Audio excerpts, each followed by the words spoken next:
4 Korik. Kur do të kënaqem? Dhe I bëra të njohin emrin tënd, dhe do të bëj ta njohin që dashuria me të cilën ti më deshe mua, të jetë në ta dhe unë në ta. Gjoni 17:26. Përfytyro sikur të jesh në gjendje të kënaqesh përgjithmonë me atë që është më tepër e kënaqshme, me një energji dhe pasion të pakufishëm dhe gjithnjë e në rritje. Ky nuk është përjetimi ynë.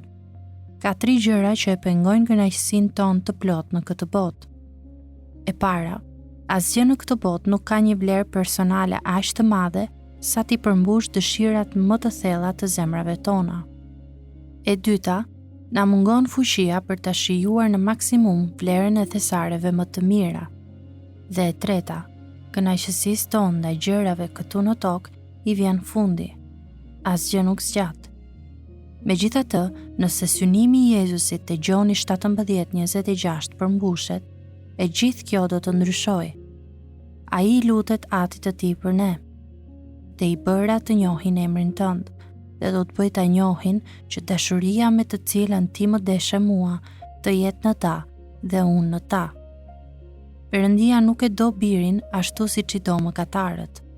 Ai e do birin sepse biri është pafundësisht I denjë për dashuri. Do me thënë, ai e do birin për shkak se biri është pafundësisht I bukur. Kjo do të thotë se kjo dashuri është kënaqësi totale. Jezusi lutet që kjo kënaqësi që Perëndia ka në birin e Tij të jetë e njëjta kënaqësi që ne kemi në birin. Nëse kënaqësia e Perëndisë në birin bëhet kënaqësia jon, atëherë objekti I kënaqësisë tonë, Jezusi, do të jetë një burim I pashtershëm vlere personale.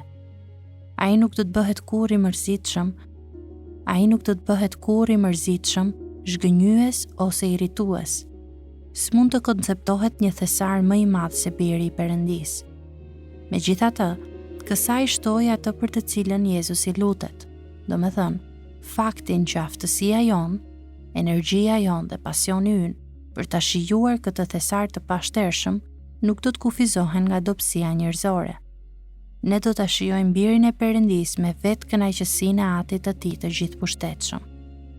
Kënaqësia e Perëndisë në birin e Tij do të jetë në ne dhe do të jetë kënaqësia jon.